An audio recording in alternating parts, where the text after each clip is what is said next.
Study IQ IAS, अब तैयारी हुई affordable.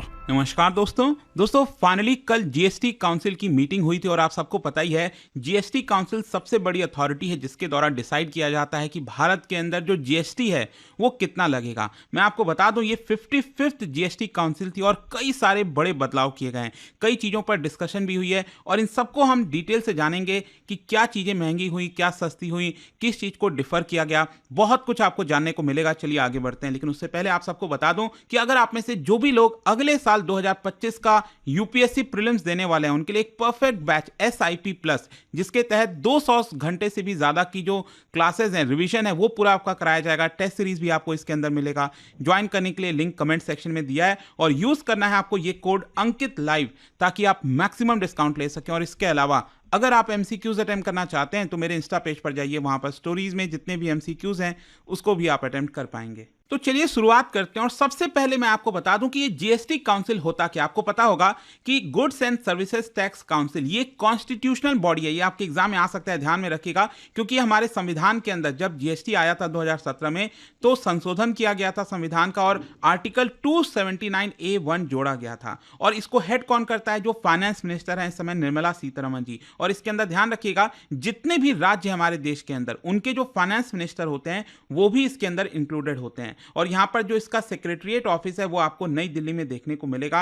And the union revenue secretary वो एक्स ऑफिशियो सेक्रेटरी होते हैं जीएसटी काउंसिल के। अच्छा, एक चीज ध्यान रखिएगा, मामला गया था सुप्रीम कोर्ट में और सुप्रीम कोर्ट ने कहा था कि जो जीएसटी काउंसिल है वो बस एक रिकमेंडेटरी बॉडी है, मतलब वो थोप नहीं सकती राज्यों के ऊपर कि आपको यही करना है, यही जीएसटी लगाना है। लेकिन होता क्या है ना, क्योंकि मैंने आपको पहले ही बताया इसमें फाइनेंस मिनिस्टर होते हैं और साथ ही साथ जितने भी राज्य हैं उनके भी फाइनेंस मिनिस्टर्स होते हैं, तो इसकी वजह से यहां पर सहमति से और ये वोटिंग के माध्यम से, उसमें वोट कितना है वो मैं आपको आगे बताता हूं, लेकिन क्योंकि सभी लोग मौजूद होते हैं तो एक तरह से माना जाता है कि जीएसटी काउंसिल जो भी निर्णय लेता है उसको फाइनली इंप्लीमेंट कर दिया जाता है। और इनके द्वारा जितनी भी चीजें हैं, जीएसटी की पॉलिसीज क्या होंगी, थ्रेशोल्ड लिमिट क्या होगा, स्पेशल रेट्स क्या होगा, वो सब कुछ डिसाइड किया जाता है। अच्छा, जीएसटी काउंसिल के अंदर डिसीजन कैसे लिया जाता है ये बहुत इंपॉर्टेंट है। एक तो सबसे पहली ये चीज है कि अगर काउंसिल को एक साथ बैठना है, डिसीजन लेना है, तो कम से कम जितने भी मेंबर्स हैं इसके 50% मेंबर्स प्रेजेंट होने चाहिए। अब इसमें क्या है कि अगर किसी भी चीज को पास कराना है, मान लो अगर कहना है कि मैगी के ऊपर जो रेट है, जीएसटी रेट है, वो आपका 5% से बढ़ाकर 12% किया जाएगा, तो कोई भी जो डिसीजन होता है ना, मान लीजिए, तो वो आपका 3/4 मेजॉरिटी से लिया जाता है, मतलब 75% लोग सहमत होने चाहिए, तभी यहां पर उसको अलाउ किया जाएगा। और किसके पास कितना वोट होता है? सेंट्रल गवर्नमेंट के पास 1/3 होता है और हमारे देश के बाकी जितने भी राज्य हैं उनके पास 2/3 वोट्स हैं। तो ऑब्वियस सी बात है, अगर यहां पर सेंट्रल गवर्नमेंट चाहती है किसी भी चीज को इंप्लीमेंट करना तो वो अकेले नहीं कर सकती। राज्यों का जब तक सहमति नहीं होगा तब तक ये पॉसिबल नहीं है। और होता क्या है, समय समय पर जीएसटी काउंसिल की मीटिंग होती है और लास्ट कल जो मीटिंग हुआ था वो हुआ था आपका 21 दिसंबर 2024 को। अब क्वेश्चन ये है कि इसके अंदर हुआ क्या है। देखो मैं आपको बता दूं, ये 55th जीएसटी काउंसिल की मीटिंग थी 2017 से लेकर अभी तक, जब से ये इंप्लीमेंट हुआ है। और कल ये मीटिंग हुआ था राजस्थान के जैसलमेर में।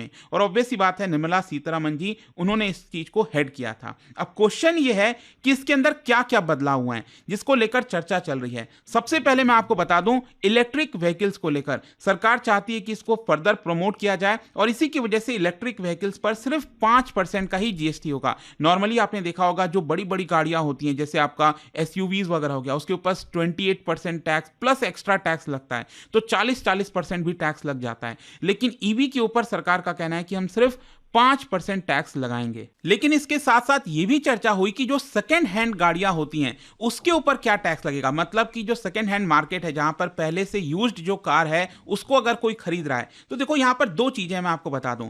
एक तो यह है कि अगर इंडिविजुअल्स के बीच में ट्रांजैक्शन हो रहा है, मतलब एक व्यक्ति है जो यहां पर अपना सेकेंड हैंड गाड़ी किसी दूसरे व्यक्ति को बेच रहा है, प्राइवेट पर्सन को, तो यहां पर उस पर कोई भी जीएसटी नहीं लगेगा। मान लो अगर किसी ने 10 लाख की गाड़ी ली थी और आपको 5 लाख में बेच रहा है, तो आप सिंपली 5 लाख रुपए देकर उससे ले सकते हो, कोई जीएसटी नहीं लगेगा। लेकिन मान लीजिए जो बिजनेसेस होते हैं, जो बहुत सारी गाड़ियां वगैरह लेते हैं, तो उनके ऊपर जो जीएसटी है सेकेंड हैंड गाड़ी का, वो आपका लगेगा 18%। और ये पहले लगता था 12%, इसको बढ़ाकर 18% कर दिया गया है। और ये सभी के ऊपर है, चाहे वो ईवी हो, डीजल हो, पेट्रोल हो, सभी गाड़ी गाड़ियों के ऊपर है, ये आपको यहाँ पर ध्यान रखना है। अच्छा, इसमें एक चीज है हाँ, कि अगर जो सेकेंड हैंड गाड़ी पर 18% जीएसटी लग रहा है, वो कितने अमाउंट पर लगेगा। जैसे मान लीजिए किसी ने 10 लाख की गाड़ी ली और उसको 5 लाख में बेचा, तो क्या 10 लाख के ऊपर जीएसटी लगेगा? नहीं, जो डिफरेंस है ना, मतलब जितना का बेचा माइनस जितना का खरीदा था, जितना का बेचा, उसका जो डिफरेंस है 5 लाख, उसी के ऊपर सिर्फ जीएसटी लगेगा। ये यहां पर ध्यान होना चाहिए। लेकिन दूसरा देखिए, पॉपकॉर्न को लेकर काफी चर्चा हो रही है। कल सोशल मीडिया से लेकर हर कोई यहां पर ट्रोल करने में लगा हुआ था, मीम्स बन रहे थे कि ये पॉपकॉर्न को लेकर क्या बवाल हो गया। देखो मैं आपको बताता हूं, एक्चुअली क्या है ना, पॉपकॉर्न अक्सर आजकल तो क्या है, बहुत फैंसी हो गया। पहले अपन बचपन में कहीं भी सिनेमा हॉल वगैरह में जाते थे तो सिंपल सा वो सॉल्ट वाला पॉपकॉर्न मिलता था। अब तो क्या है, बहुत सारे फ्लेवर्स आ गए हैं। यहाँ पर कैरेमल वाला पॉपकॉर्न हो गया, सॉल्ट वाला, चीज़ वाला, अलग अलग हो गए हैं, पैकेट में भी आने लग गया है बन के। तो यहाँ पर क्या है, हमारे देश में ये क्लैरिफाई किया गया जीएसटी काउंसिल के द्वारा कि पॉपकॉर्न के ऊपर जो रेट है, अगर मान लो पॉपकॉर्न पर सिर्फ सॉल्ट और स्पाइसेस लगे हुए हैं, तो उसके ऊपर सिर्फ 5% जीएसटी होगा, क्योंकि वो नमकीन के अंदर आएगा, क्योंकि उस पर सिर्फ सॉल्ट लगा हुआ है। लेकिन अगर वही पॉपकॉर्न को अगर आप पैक कर देंगे, लेबल कर देंगे, तो उसके ऊपर 12% लगेगा जीएसटी। लेकिन आज के डेट में जो अलग अलग फ्लेवर्स आने लगे हैं, कैरेमल, चॉकलेट वाले, उसको कोटेड होता है ना शुगर से, तो उसके ऊपर यहां पर 18% जीएसटी लगेगा। तो ये एक पॉपकॉर्न के ऊपर आप समझ रहे हो, 3 प्रकार से जीएसटी लगाया जा रहा है। और इसी को लेकर बैकलैश भी देखने को मिला। जैसे कांग्रेस स्पोक्सपर्सन जयराम रमेश, उन्होंने इस मुद्दे को उठाया और कहा कि इट इज एब्सोल्युटली अनबिलीवेबल, कि ऐसा कैसे कर सकते हैं हम। लेकिन बोला यही गया है कि पॉपकॉर्न के ऊपर ये 3 प्रकार के जो टैक्सेस हैं वो लगे रहेंगे। फिर यहां पर कुछ चीजों के ऊपर जो जीएसटी है वो आपका बढ़ाया गया है, कम किया गया। जैसे कि आपका फोर्टिफाइड राइस होता है, जो आपका पीडीएस सिस्टम में दिया जाता है ना, पब्लिक डिस्ट्रीब्यूशन सिस्टम में, तो वो जीएसटी पहले 18% लगता था उसके ऊपर, अब उसको घटाकर 5% कर दिया गया है। इसके अलावा आजकल एसीसी ब्लॉक से घर बनने लग गए हैं, तो जिसमें 50% फ्लाई ऐश होता है, जो एसीसी ब्लॉक्स होते हैं, ब्रिक्स की जगह इस्तेमाल किया जाता है, तो यहां पर अब उसके ऊपर 12% जीएसटी लगेगा। ब्लैक पेपर हो गया, रेजिन्स हो गया, वो बेसिकली अगर कोई फार्मर बेचता है डायरेक्टली रेजिन्स को, ब्लैक पेपर को, तो उसके ऊपर कोई भी जीएसटी नहीं लगेगा। फिर इसके अलावा यहां पर देखो, एक चीज को लेकर अक्सर चर्चा होती थी कि जो बैंक के द्वारा चार्जेस लगाया जा रहा है, उसके ऊपर सरकार कैसे जीएसटी ले सकती है। जैसे मान लीजिए आपने कोई लोन दिया और आप वो लोन रिपेमेंट नहीं कर पाए 1 महीना 2 महीना के लिए, तो आपके ऊपर बैंक चार्जेस लगाता है। तो एक तो आपके ऊपर पेनल्टी लग रही है, फिर उसके ऊपर सरकार जीएसटी भी ले रही है। तो फाइनली यहां पर क्लैरिफाई किया गया है कि अब से कोई भी चार्जेस जीएसटी का वो नहीं लिया जाएगा बैंक पिनल चार्जेस के ऊपर। मतलब जो आपने लोन वगैरह लिया है, अगर बैंक, एनबीएफसी कोई भी अगर पेनल्टी लगाती है आपके ऊपर, तो उस पर कोई जीएसटी नहीं लगेगा, ये बोला गया। नेक्स्ट यहां पर बात की गई है पेमेंट एग्रीगेटर्स के बारे में। पेमेंट एग्रीगेटर्स क्या होता है, बेसिकली एक मीडिएटर होते हैं, जहां पर जब आप पैसा पे करते हो ना, मतलब जो बिजनेसेस हैं वो पैसा कंज्यूमर से रिसीव कर सकें, जैसे पेपाल आपने सुना होगा, तो उनके ऊपर बोला गया है कि अगर आप 2000 तक का फीस लेते हो तो यहां पर एग्जेम्प्ट रहेगा जीएसटी। और इसके अलावा बोला गया है कि जो फिनटेक कंपनीज वगैरह जैसे गूगल पे, पेटीएम, इनके ऊपर जीएसटी एग्जेम्प्टेड नहीं है। फिर इसके अलावा कंपनसेशन सेस को लेकर काफी चर्चा होती है, क्योंकि जब से जीएसटी आया है, आपको याद होगा, सरकार ने कंपनसेशन सेस लगाया था। बेसिकली सेस क्या है कि जो राज्य यहां पर लॉस में जा रहे थे जीएसटी आने की वजह से, उनको कंपनसेट किया जाए, लेकिन वो लाया गया था सिर्फ 5 साल के लिए। तो अब उसको लेकर क्या करना है कंपनसेशन सेस को लेकर, तो अभी उसके ऊपर कोई डिसीजन नहीं लिया गया है। जो ग्रुप ऑफ मिनिस्टर्स हैं वो इसको लेकर काम कर रहे हैं, और आगे चलकर डिसाइड होगा कि क्या आगे कंपनसेशन सेस लगाया जाएगा कि नहीं। इसके अलावा यहां पर जैसे जीन थेरेपी हो गया, साइंस एंड टेक्नोलॉजी में बहुत इंपॉर्टेंट है, कई सारे डिजीजेस वगैरह इससे क्योर हो सकते हैं, तो जीन थेरेपी पे कोई भी जीएसटी नहीं लगेगा। इसके अलावा सरफेस टू एयर मिसाइल्स वगैरह, उसके ऊपर भी जीएसटी नहीं लगेगा। हां, एक बड़ा मुद्दा है, वो है एविएशन टर्बाइन फ्यूल। एक्चुअली क्या है, जीएसटी जब आया था 2017 में, 5 ऐसे प्रोडक्ट्स थे जिनको जीएसटी से बाहर रखा गया था, जैसे क्रूड ऑयल हो गया, petrol, diesel, ETF that is aviation turbine fuel, और नेचुरल गैस।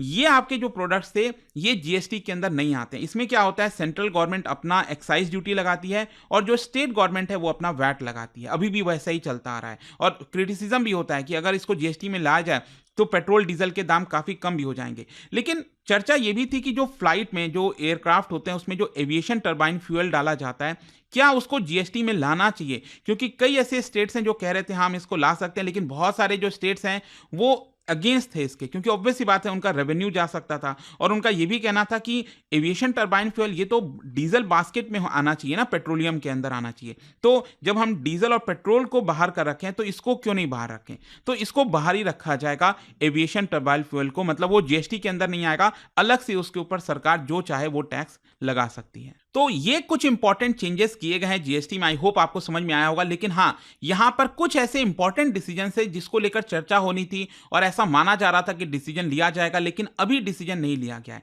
जैसे कि आपका कंस्ट्रक्शन वगैरह में आपने देखा होगा, जो बिल्डिंगें वगैरह बनती हैं, हाउसिंग वगैरह, फ्लोर स्पेस इंडेक्स आता है, तो उसके ऊपर टैक्सेशन कैसे हो उसको लेकर अभी कोई डिसीजन नहीं लिया गया। इसके अलावा देखो, एक और बहुत इंपॉर्टेंट मुद्दा था कैलेमिटी सेस का।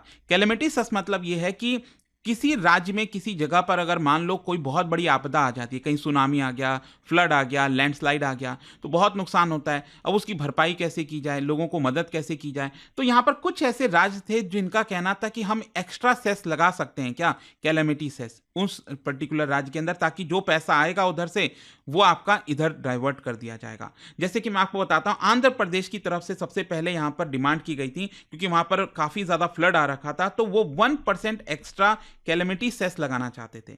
तो यहाँ पर एक फाइनेंस मिनिस्टर्स का ग्रुप बनाया गया, group of minister, Uttar Pradesh, Telangana, West Bengal, जो कि काम करेंगे और रिकमेंडेशन देंगे कि क्या करना चाहिए। तो अभी इसको लेकर कोई डिसीजन नहीं लिया गया है, क्या कैलेमिटी सेस लगाया जाए या ना लगाया जाए। एक और जो बहुत इंपॉर्टेंट मुद्दा है वो है क्विक कॉमर्स इंडस्ट्री में, चाहे वो फूड डिलीवरी हो, जोमेटो, स्विगी, अमेजॉन और बहुत सारे आजकल जो आ रखे हैं ना जेप्टो, क्विक कॉमर्स में, तो यहां पर जो डिलीवरी है क्विक कॉमर्स सर्विसेज का, क्या उसके ऊपर जीएसटी कम करना चाहिए, उसको लेकर डिस्कशन हुआ। लेकिन अभी बोला गया है कि हम अभी डिसाइड नहीं कर सकते, अगला वाला जो जीएसटी काउंसिल की जब भी मीटिंग होगी उसके अंदर डिसाइड होगा। अच्छा, एक जो बहुत ज्यादा चर्चा चल रही थी, आपने देखा होगा, वो है आपका हेल्थ इंश्योरेंस और लाइफ इंश्योरेंस को लेकर। आपने देखा होगा कांग्रेस पार्टी और बहुत सारे जो अपोजिशन हैं वो यहां पर कह रहे थे GST on health insurance is tax terrorism. सरकार कैसे हेल्थ इंश्योरेंस पर टैक्स ले सकती है, जीएसटी ले सकती है, तो उसको हटाने की मांग की जा रही थी। इनफैक्ट आपके जो रोड ट्रांसपोर्ट मिनिस्टर हैं नितिन गडकरी जी, उनका भी बयान आया था कि हम इसको लेकर चर्चा करेंगे, डिमांड करेंगे कि हेल्थ इंश्योरेंस पे टैक्स, जीएसटी ना लगाया जाए।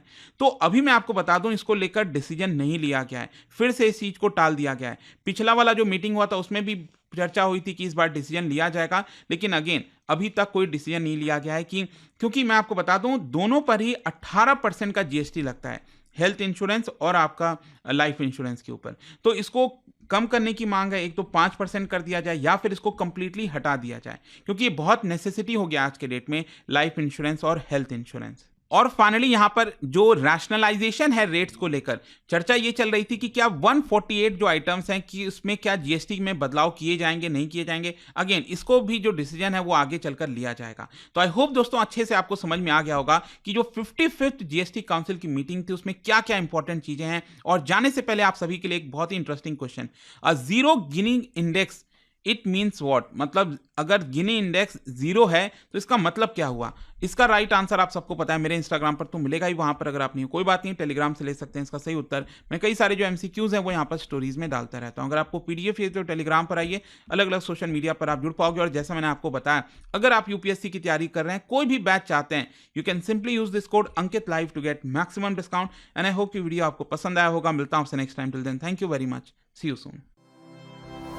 स्टडी IQ IAS, अब तैयारी हुई अफोर्डेबल।